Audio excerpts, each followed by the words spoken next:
अस्सलाम वालेकुम। रिजवान के हम सफ़र में खुश आमदीद। आज हम हैं श्री कटास राज मंदिर में। अच्छा भाई, ये जो मेरे पीछे देख रहे हैं ना आप, ये अमृत कंड है जिसको घर हैं। अच्छा यहाँ वो शादियाँ करते हैं और जो फेरे लेते हैं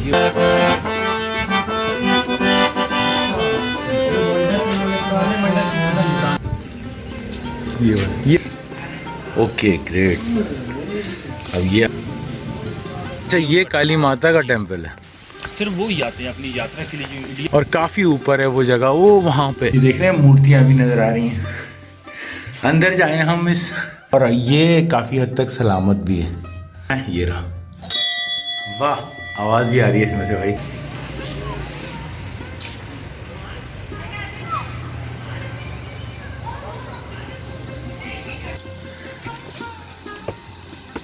हाँ जी, श्री राम के मंदिर में चलते हैं अब अंदर। कैसे अंदर से ये हम अंदर आ गए, और ये अभी ज़्यादातर तो सन्नाटा है,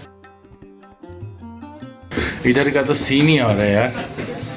ओहो हो चारों तरफ से। और ये है वो राम मंदिर। काला हो गया ज़ाहिर है वक्त कि हम काफ़ी हाइट पे हैं इस वक्त। अब यहाँ पे एक हरी सिंह नलवा की भी हवेली है, तो इसको भी ज़रा देख के कैसी है ये हवेली। ये उसका दरवाज़ा है, ये आपको नज़र आ रहा है ना, पूरी ये हवेली है, सिखों के दौर की बनी हुई है।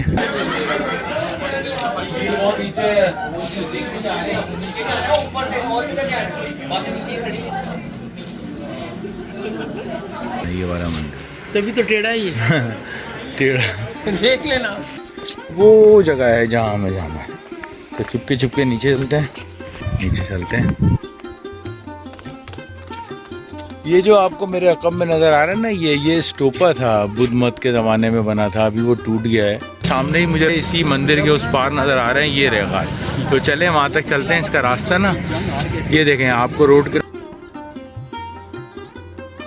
नहीं डालते होंगे, बाकी तो बहुत आवाम। ये गार इतने ही छोटे छोटे हैं बस। चलें जी, देखते हैं इसमें वो क्या छुपे होंगे यार। ओए ओए ओए, क्या सीन है।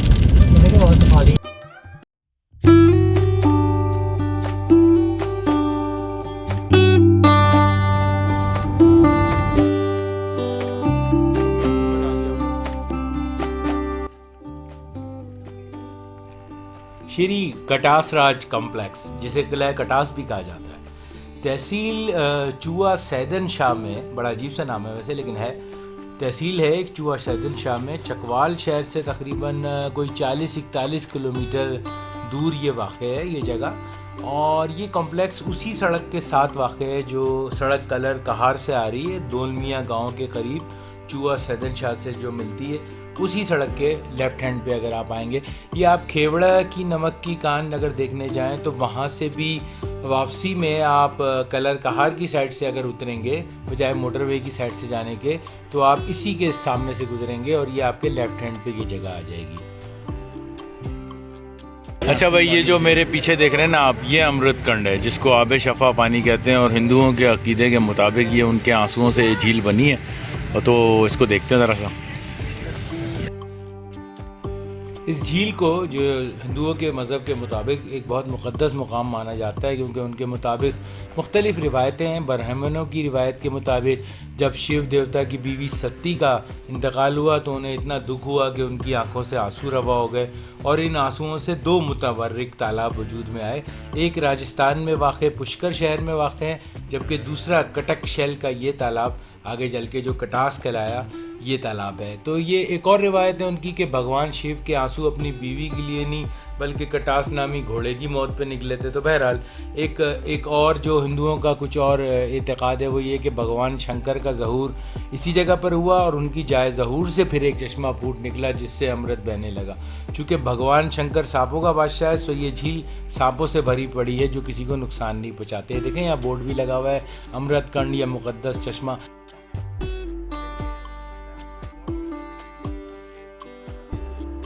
कटास है ये अपनी जगह पे एक बड़ी खूबसूरत एक हरी भरी सी जगह भी है, यानी इसको बड़ा मेंटेन किया हुआ है। ये महकमा औकाफ के अंडर में हाँ जी, आती है। महकमा औकाफ के अंडर, महकमा औकाफ के अंडर में आता है और इसके एम्प्लॉयज़ जो है ना वो यकीनी तौर पे काबिल सताइश हैं कि इतनी ज़बरदस्त जगह को उन्होंने इतना ज़्यादा मेंटेन भी किया हुआ। बड़ी साफ़ सुथरी और क्लीन जगह है।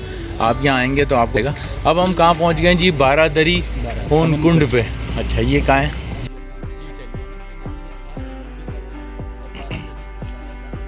आइए आपको मैं इस हवन कुंड या बारादरी या बाज़ किताबों में इसको गुरुद्वारा भी कहा गया, उसकी भी कुछ दास्तान बताता हूँ। ये वो जगह है बेसिकली जहाँ पे हिंदू जो है वो उनके मुताबिक वो यहाँ पे नहीं फेरे लेते हैं या बीच में आग जला के, तो इसलिए उसे हवन आग को कहते हैं। तो कुंड मतलब जगह, तो यहाँ पे इस जगह पे वो फेरे लेने की उनकी जगह है। और वैसे ये तालाब के मशरिक़ में वाक़ एक बारादरी है जो चबूतरे पे एक बनाई गई है। एक प्लेटफॉर्म है इसका पूरा, उस पर बनी हुई है। रंजीत सिंह के दौर में इसकी बहरहाल तामीर हुई थी, जिसमें पत्थर समेत दालों का इस्तेमाल किया गया था।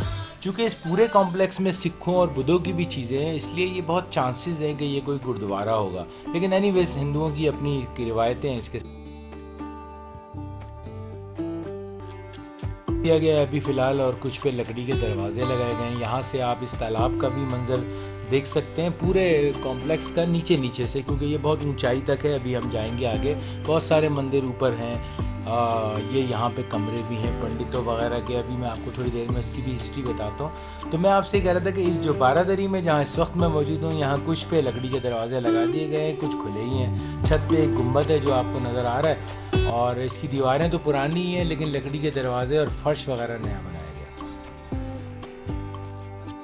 ये वो जगह है जहाँ पे ये फेरे वगैरह लेते हैं ना, शादियाँ जब इनकी होती हैं, तो ये उस जगह पे हैं इस वक्त। हम मेरे सामने जो आपको नज़र आ रही है। चलें जी, अब और आगे चलते हैं और देखते हैं कि क्या क्या नज़र आता है हमें। अब यहाँ हम तालाब के सीधी साइड पे मुड़े हैं। तो सीधी साइड पे मुड़ने के बाद उल्टे हाथ पे पहले आई बारादरी या हवन कुंड, और ये फिर श्री शिव जी का मंदिर है। शिव जी के मंदिर में आ गए और अब यहाँ पे शूज़ भी उतारने पड़ेंगे, तो लिहाजा शूज़ उतार देते हैं और यहाँ रख देते हैं शूज़। ये जनाब हमने शूज़ रख दिए अपने, और चलें अंदर चलते हैं। अब देखते हैं। ये जनाब हम मंदिर में आ गए और ये है शिव जी का मंदिर। Okay great. अब ये आपने देखा ही होगा, शिवलिंग इस चीज़ का नाम है।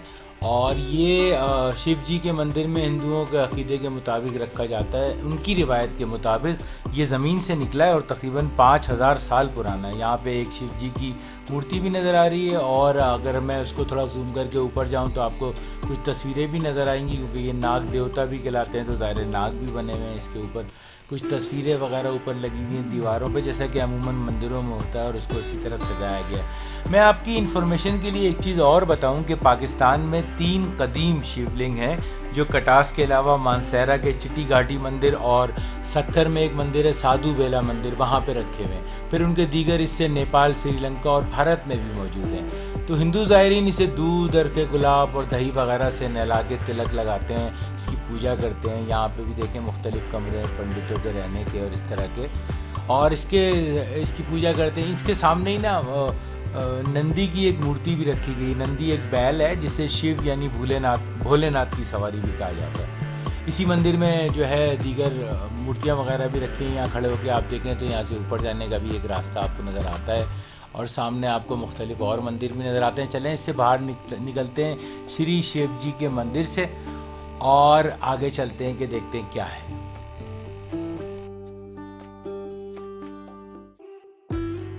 इसी लाइन में ज़रा सा आगे ये काली माता का भी मंदिर है। ये बता रहे थे हमें गाइड के, ये भी अंदर से खाली है, इसमें कोई मूर्ति वगैरह नहीं है। बहरहाल ये मंदिर काली माता का मंदिर कहलाता है। तो इसी तरह से यहाँ पे जितनी भी ये पूरी जगह है आपको बताऊँ मैं, 164 कैनाल पे ये जगह है, काफ़ी बड़ी जगह है। और हिंदुओं का अक़ीदा ये भी है कि ज़मीन की 2 आँखें, वो कहते हैं कि जी दाएं आंख अजमेर के करीब पुष्कर की झील है, जो मैं आपको अभी बता रहा था कि 2 झीलें बनी थी, और जबकि बाईं आंख वो कहते हैं कटास की ये झील है। तो इससे आप अंदाज़ा लगा सकते हैं कि हिंदुओं के नज़दीक कितना मुतबर्रिक मुकाम है। सामने ऊपर राम मंदिर नज़र आ रहा है, अभी वहाँ तक भी हम जाएंगे, 2 मंजिला है वो, उसके ऊपर चढ़ के देखेंगे।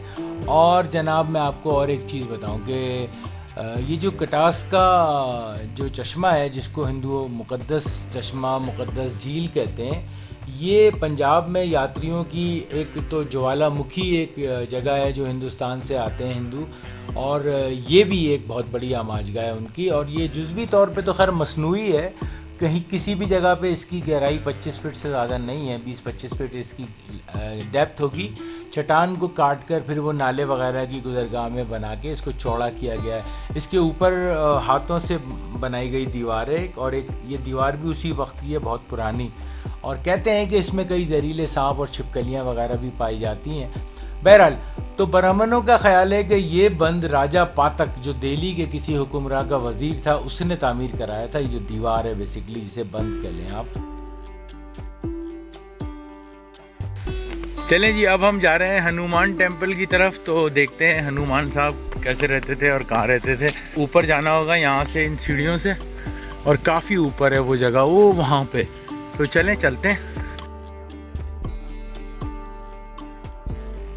जहाँ हम जा रहे हैं अब, यानी कि हनुमान मंदिर में, उसके बारे में मैं आपको एक मज़े की बात बताऊं कि इसको ना 2400 साल पुराना मंदिर बताया जाता है, तकरीबन 2500 साल पुराना मंदिर है। और मज़े की बात यह है कि ये अभी भी पूजा के लिए इस्तेमाल हो रहा है, और इसकी ख़ास बात इसका फ्रेस्को वर्क है, और बाहर कुछ मेहराबें वगैरह भी बनी हुई हैं। तो चलें ऊपर चल के देखते हैं। ये ज़रा मैंने सोचा कि आपको यहाँ से खड़े होकर ऊपर जाने से पहले दिखाते हैं। ये रास्ता जा रहा है ऊपर की तरफ, ऊपर और जाएंगे तो राम मंदिर आएगा, लेकिन ये बीच में लेफ़्ट पे हम मुड़ जाते हैं तो यहाँ से आ जाता है हनुमान का मंदिर।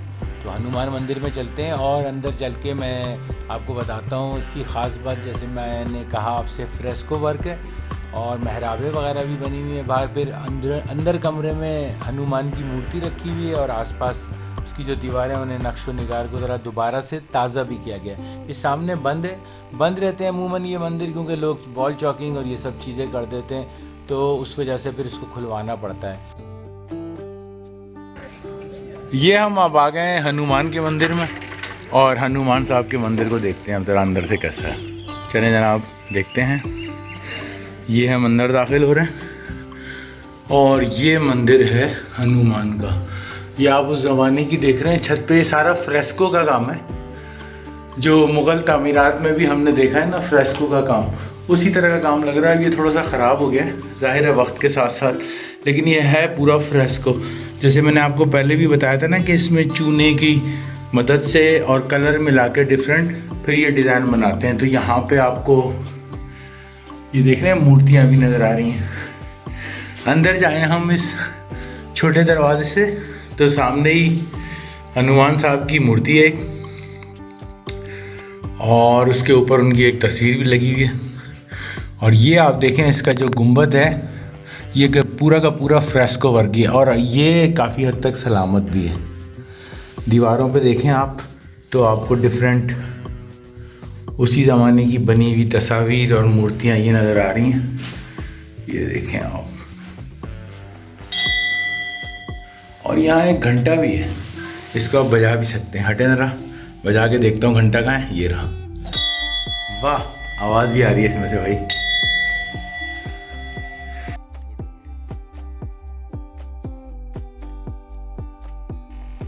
मूर्ति नज़र आ रही होगी आपको। बाहर के जो इसके कमरे हैं ना, ये ज़्यादा से बोसीदा हालत में है। अंदर का वैसे कमरा फिर भी साफ़ है, और दरवाज़ा ये है जनाब इसका। तो आप इसको हनुमान के मंदिर को देख सकते हैं बाहर से। ये जो मैंने आपसे कहा था कि बारादरी भी किसी ज़माने में होगी, सैदरी लगती है वैसे मुझे, ये लोग इसे बारादरी कहते हैं, पता नहीं। अब हनुमान साहब के मंदिर से बाहर आ गए हम लोग, और अब देखते हैं कि एक और टेंपल में चलते हैं, फिर आपको दिखाते हैं। काफ़ी बुलंद जगह पे ये मंदिर है, और अभी इससे और बुलंद जगह भी हैं। इससे ऊपर हम जाएंगे अभी तो रामचंद्र जी का मंदिर आएगा, फिर उससे ऊपर पांडवों के सतगिरा के मंदिर भी आएंगे। जी अब हम श्री राम टेम्पल में चलते हैं, जो इससे भी और ऊंची है। आपको नज़र आ रहा है ऊंचा, ये वो श्री राम टेम्पल है। तो चले हैं यहाँ से चलते हैं,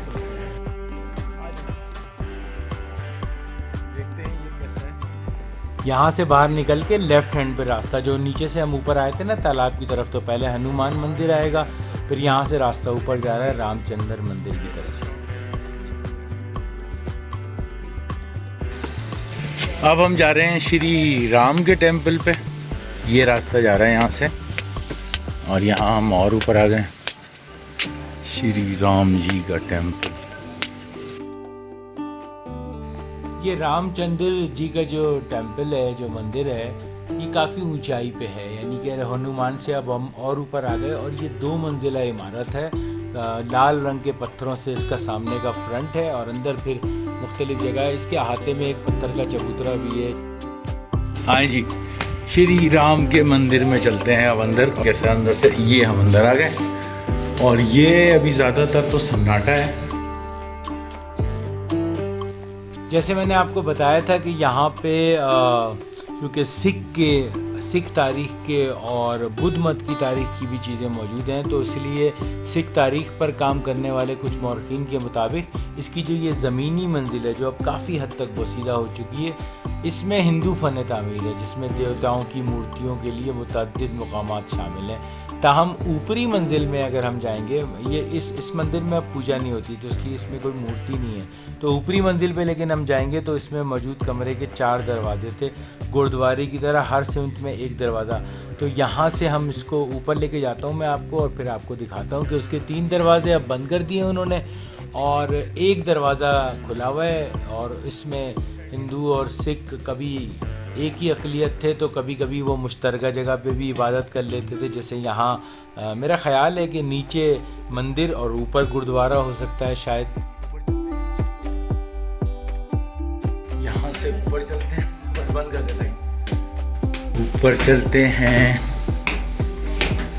वाह, इधर का तो सीन ही आ रहा है यार। ओहो हो।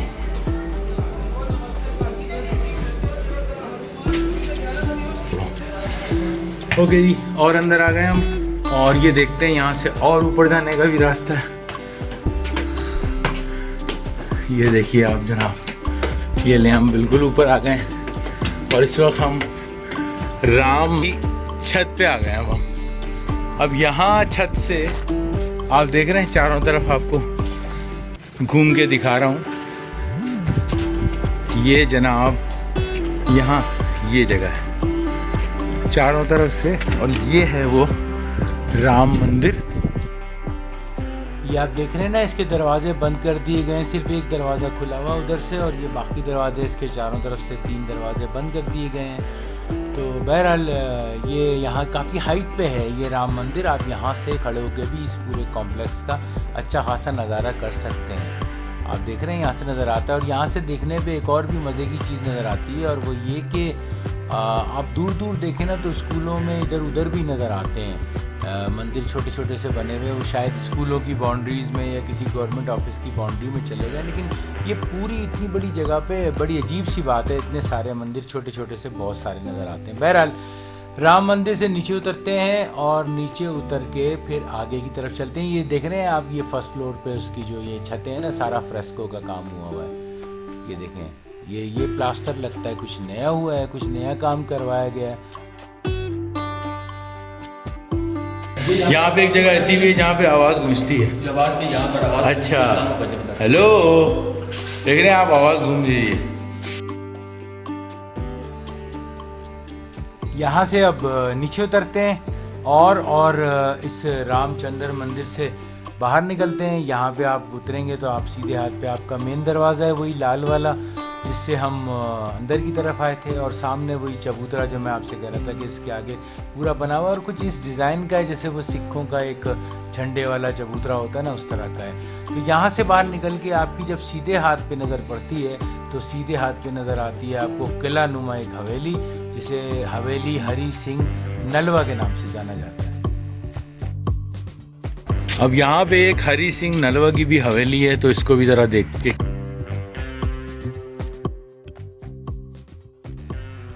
ये राम मंदिर से निकलते ही, जैसे आपने खुद ही देख लिया है अभी के सीधे हाथ पे आपको नज़र आती है, छोटी सी पहाड़ी पे है। और ये कहते हैं कि जी हरी सिंह नलवा साहब थे सिख दौर में, उन्होंने एक किलानुमा हवेली बनाई थी जिसे रिहाइश के साथ साथ दिफाई मकासद के लिए भी इस्तेमाल किया जाता था, इसीलिए इसे किलानुमा हवेली कहते हैं। आप अंदर आते हैं तो जब ये जनान खाना, ये मर्दाना बैठक जैसे इन्वायरमेंट की एक है, जैसे है ना सैदरी, इधर भी बनी हुई है, इधर भी बनी है, 2 साइड कमरे हैं, बीच में सहन है और ताकनुमा, और सामने एक घर का अंदरूनी दरवाज़ा है जहाँ यकीनन फैमिली रहती होगी या जनान खाना होता होगा। तो हम पहले ऊपर चलते हैं और ऊपर से ज़रा इसका स्ट्रक्चर देखते हैं कि ये जो किलानुमा हवेली है इसका स्ट्रक्चर है कैसा, तो ज़रा ऊपर से सही अंदाज़ा हो जाएगा, क्योंकि बहुत सी जगह खुली हुई हैं तो हम ऊपर से बड़ी आराम से देख सकेंगे। तो ऊपर आते हैं हवेली में और यहाँ से देखें आप तो आपको पता चलेगा कि ऊंचाई पे होने के बायस यहाँ से मंदिरों पे आसानी से नज़र भी रखी जाती होगी, और इसके चारों कोनों पे बुर्ज बनाए गए हैं।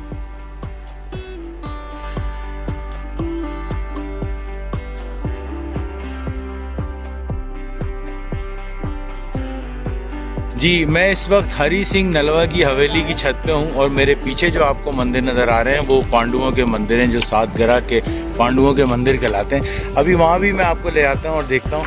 ये देख रहे हैं आप, ये हवेली का डिज़ाइन आपको नज़र आ रहा है ना, चारों कोनों पे मुग़ल बादशाहों की तरह, फसीलों की तरह मीनार जैसे बनते हैं, और ये आपको सहन नज़र आ रहा है और उसके आगे रूम नज़र आ रहे हैं। ये जो मैं आपको कह रहा था ना कि बाउंड्री में भी मुख्तलिफ स्कूलों की और डिफरेंट जगहों की बाउंड्री के अंदर भी मुझे मंदिर नज़र आए, छोटे छोटे। एक देखें ये रहा, एक वो मैंने आपको दिखाया था। तो बहरहाल बहुत सारी तारीख़ यहाँ पे बिखरी पड़ी है, थोड़ा सा इसको प्रिजर्व करने की ज़रूरत है। बहुत ज़बरदस्त जगह है, अगर इसको थोड़ा सा डेवलप कर लें ना हम तो शायद यहाँ की तारीख़ बदल जाए। यहाँ से आपको राम मंदिर का गुंबद भी नज़र आ रहा है ऊपर का। तो बहरहाल आपने ये देखा, इस हवेली के मरकज़ी हिस्से में एक छोटा सा सहन है और इसके इर्द गिर्द एक बरामदा भी है और कमरे भी हैं। नीचे उतर के ज़रा इसको देखते हैं। अंदरूनी कमरों की हमें छत लकड़ी की नज़र आई और सहन और कमरों का फर्श और रंगो रोगन तकरीबन तमाम ही चीज़ें लगा के नया किया गया है, ताकि मतलब ऐसा लग रहा है कि पुरानी चीज़ पहचान में ही नहीं आ रही। जैसे फ़र्श पे टाइल वाइल लगा दिए गए। अब यहाँ एक कमरे में, यहाँ पे इस कॉम्प्लेक्स में असल में एक बुद्ध मत का बड़ा स्तूपा भी था, जो कहते हैं कि 150 साल पहले लगभग वो गिर गया था, कोई 200-250 फीट ऊंचा था। तो उसके कुछ आसार टूट फूट के यहाँ पे रखे गए हैं, टूटे फूटे टुकड़े। अब अंदर जाते हैं तो लगता है सही है कि ये जनान खाना था और इसके चारों तरफ बेडरूम्स वगैरह थे। कुछ जगहों पे कुछ फ़ौजियों के लिए भी कमरे थे, क्योंकि मोर्चे भी बने हुए। तो यहाँ से मैं आपको, ये दरवाज़ा आपको सामने नज़र आ रहा है ना, इससे अंदर चलते हैं और ये हम जा रहे हैं बेसिकली मोर्चे की तरफ। तो मोर्चे को अंदर से देखते हैं कि वो कैसा था।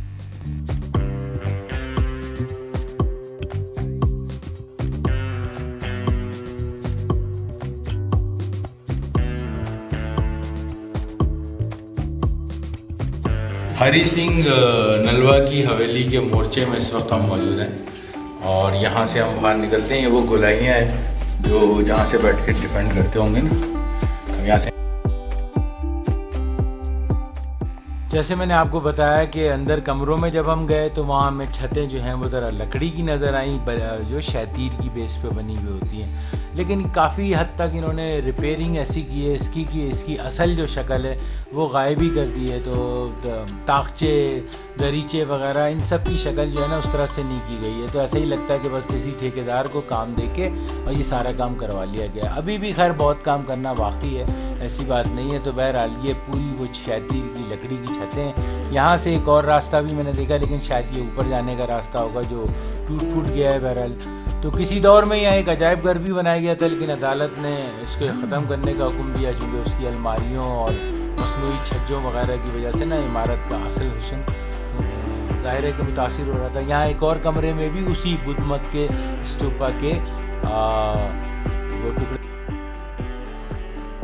यहाँ से आगे हम पहुँचे सतगिरा या सातगिरा के मंदिरों में। ये सबसे बड़ा मंदिर है उन सातगिरा मंदिरों में, ये वाला। और इसकी हालत काफ़ी बोसीदा है। अब इसे खोलते नहीं है, कहते हैं कि ये का बंद हो गया है। अब ये देखें आप, इसका जो डिज़ाइन है ना वो बिल्कुल आपको ऐसा लगता है जैसे बुद्ध मत का कोई डिज़ाइन हो। ये थाईलैंड और उस तरफ वाले जो जगहें हैं, तो इसलिए इस बात को बहुत ज़्यादा तक़वियत मिलती है। वैसे ये तो पांडवों के मंदिर कहते हैं कि ये थे, हो सकता हों भी, कि यहाँ बुद्ध मत के काफ़ी आसार हैं या उनका इन्फ्लुएंस कम से कम बहुत ज़्यादा था। तो ये बहुत खूबसूरत है। इसकी ज़ाहिर है कि मेंटेनेंस बहुत ज़्यादा रिक्वायर है, अब टूट फूट का शिकार हो गया है, लेकिन बहरहाल ये जो किले का जो समझे कॉम्प्लेक्स का आखिरी हिस्सा है, ये सतगिरा या सतगढ़ कहलाता है, जो 7 मंदिरों का मजमुआ है। रिवायत है ये हिंदुओं की कि ये मंदिर पांडवों ने अपना जो वो वनवास था जिलावतनी, उसके दौरान तब तामीर किए थे जब वो कोरुओं से शिकस्त खा के यहाँ रह रहे थे। तो सामने गार भी अभी आपको दिखाता हूँ, जहाँ वो पांडवों के गार कहलाते हैं, वो वहाँ रह रहे थे। तो यहाँ डिफरेंट 3 मेरा ख्याल है मंदिर लगभग रह गए यहाँ जो आपको नज़र आते हैं, बाकी तो तबाह हो गए, लेकिन वो देखने में अच्छा लगता है, खूबसूरत हैं बहुत। और एक आसार कदीमा का जो ख़ास तर्ज है, देखें छोटा कमरा, दीवार नीची करके जाए और अंदर एक गुंबद है, ये एक छोटा, ये खुला हुआ था तो इसके अंदर हम चले गए। पांडवों के सातगिरा के मंदिर में हम इस वक्त, और देखते हैं बाहर से, आपको दिखाते हैं कैसा लगता है। ये ना ये बड़ा खूबसूरत लग रहा है ये बाहर से, ये देखें ना आप,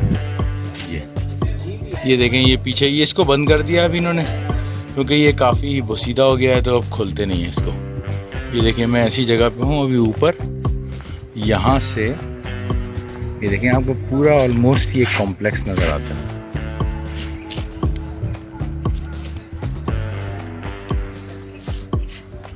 ये सबसे ऊंची जगह है।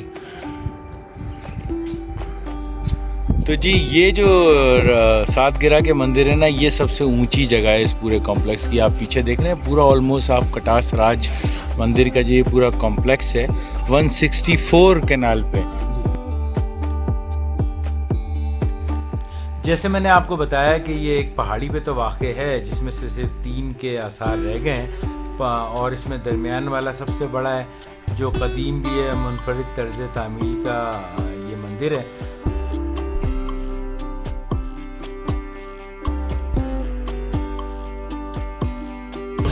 चलें भाई, अब पांडवों के मंदिर से नीचे उतरते हैं और देखते हैं कि आगे क्या है। अब आप मेरे आगे रास्ता कैसा है, इस तरह का रास्ता है ये, और यहाँ से आपको उतरना है, नीचे तक जाना है, वो जगह है जहाँ हमें जाना है। अब यहाँ से जब हम नीचे उतरेंगे तो हमें हमारे बाएं हाथ पे वो एक स्टोपा के आसार मिलेंगे जो मैंने आपसे कहा था ना। ये गालिबन मेरा ख्याल है वही स्टोपा है जिसका जिक्र अक्सर चीनी सैयाह करते रहे हैं कि यहाँ इस इलाके में कोई एक स्टोपा भी था, और इसे अब 4 दीवारी बना के इसको महफूज कर दिया गया है। तो इसी एक जगह पे आपको सिख मज़हब के भी, हिंदुओं के भी और बुद्ध मत के भी काफ़ी आसार मिल जाते हैं।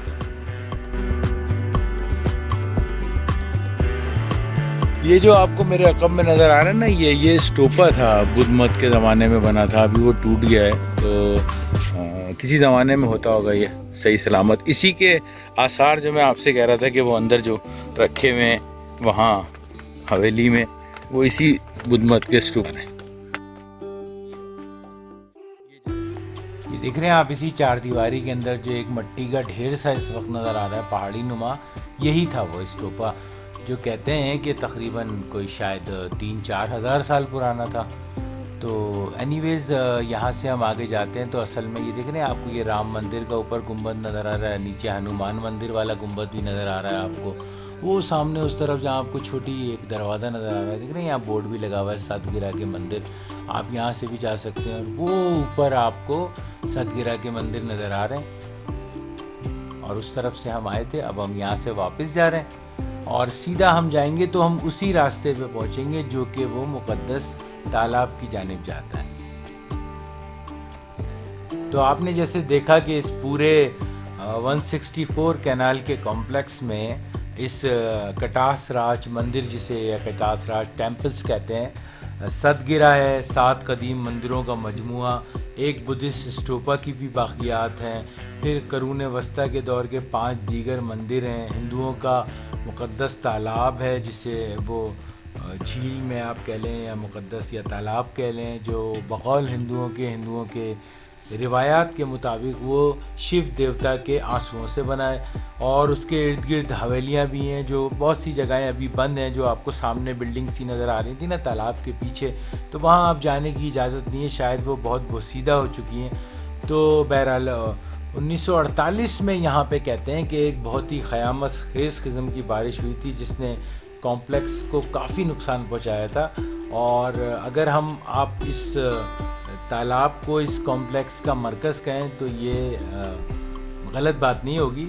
इलाके में बहुत से इस पूरे इलाके में ना चारों तरफ सीमेंट की फैक्ट्रियों और इलाके में जो है वो सफ़ेदे के दरख्तों की बहुत शदरकारी हुई, तो ज़ेर ज़मीन पानी ख़त्म हो गया, तो उससे इस चश्मे को काफ़ी नुकसान पहुंचा था। और एक वक्त ऐसा भी आया, ये चश्मा यानी जिससे ये तालाब में पानी भर रहा है, तो एक वक्त ऐसा भी आया जब ये सूख गया था। तो फिर उस दौर के जो चीफ जस्टिस थे साकिब निसार साहब, उन्होंने इस पर नोटिस लेके और सीमेंट कंपनी को जुर्माना वगैरह भी मेरा ख्याल है किया था और फिर तालाब को भरने का बंदोबस्त भी किया था। तो बहरहाल आजकल तो ये चश्मा एक समझे ट्यूबवेल के पानी की बदौलत रवां दवा है और इस तरह से ये पूरा का पूरा राजकटास मंदिर है। तो अभी हम आगे भी चलते हैं एक जगह पे ख़ास, जिसमें मैंने आपसे कहा था ना कि जब ये कौरवों और पांडवों की लड़ाई होती, जिसके नतीजे में ये पांडवों के सतगिरा के यहाँ मंदिर हैं, तो उन्होंने उस दौरान जिन गारों में पनाह ली थी वो गार वो आपको सामने नज़र आ रहे हैं और उन गारों में रोड क्रॉस करके हैं इस कम्प्लेक्स के बाहर। तो अभी मैं आपको ऐसा करता हूँ कि उन गारों पे भी लेके चलता हूँ और उन गारों को ज़रा करीब से देखते हैं जिसमें पांडवों ने इस मंदिरों की तामीर के दौरान और अपनी जिलावतनी के दौरान क़याम किया था।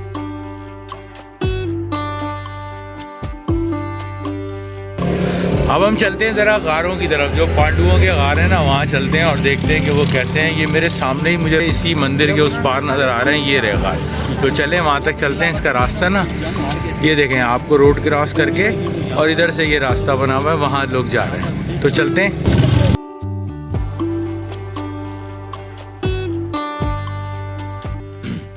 ये गार जो है ये मंदिर कॉम्प्लेक्स के बाहर सड़क के दूसरी जानिब, जैसे कि आपको मैंने अभी दिखाया, समझे जहाँ रिसेप्शन है ना इस कॉम्प्लेक्स का, उसके सामने ही बिल्कुल एक पहाड़ी में वाक़ है। इन्हें पांडवों से मंसूब किया गया। ये जो दरवाज़ा सा बना हुआ है ये गार के बाहर बना हुआ है और यहाँ देखें ये बड़ी कुदरती अमल से ऐसा लगता है कि ये जगहें वजूद में आई हैं। ये किसी इंसान की खोदी हुई जगह नहीं लगती, ऐसा लगता है कि किसी नेचुरली ये गार होंगे वहाँ, तो वहाँ रहाइश शायद इख्तियार की हो। अभी तो ऐसा लगता है कि रोड के बिल्कुल किनारे पे हैं, लेकिन उस ज़माने में यकीनी तौर पे ये जंगल होगा पूरा का पूरा। अब ये बिल्डिंग तो खैर अंग्रेज़ों के ज़माने में बनाई गई होगी। यहाँ ये छोटी छोटी सी जगहें भी हैं। अब हो सकता है यहाँ पे कोई मूर्ति रखी जाती हो या शम्माएँ वगैरह जलाई जाती हों रास्ते के लिए, तो ये आइडिया नहीं हुआ मुझे। बहरहाल तो हज़ारों साल के कुदरती अमल से वजूद में आने वाले ये गार, चूँकि दूर दराज की गुफाएँ अमूमन साधुओं और मजहबी आलिमों वगैरह की पसंदीदा जगह रही है, तो काफ़ी हद तक ये गुमान भी है कि उन्हें मुराक़बे या इबादत के लिए इस्तेमाल किया जाता होगा और शायद पांडवों ने भी उन्हें इसी मकसद के लिए इस्तेमाल किया होगा, यहाँ छुप के रहने के लिए। और जब मंदिर बन गए होंगे तो फिर वो वहाँ शिफ्ट हो गए होंगे।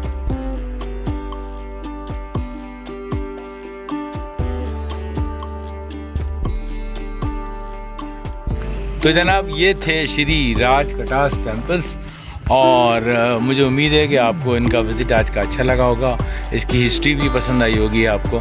और यहाँ जिस जगह मैं खड़ा हुआ हूँ इस मैं आपको सामने सीन करके दिखाऊं व्यू, तो यहाँ से ही आपको वो गार से लेके तमाम चीज़ें नज़र आती हैं। तो एनीवेज़ मुझे उम्मीद है कि आज की ये वीडियो आपको पसंद आई होगी और अगर पसंद आई है तो लाइक करें, शेयर करें दोस्तों में, और अगर चैनल को सब्सक्राइब नहीं किया अब तक तो ज़रूर सब्सक्राइब कर लें। आपके वक्त का बहुत बहुत शुक्रिया।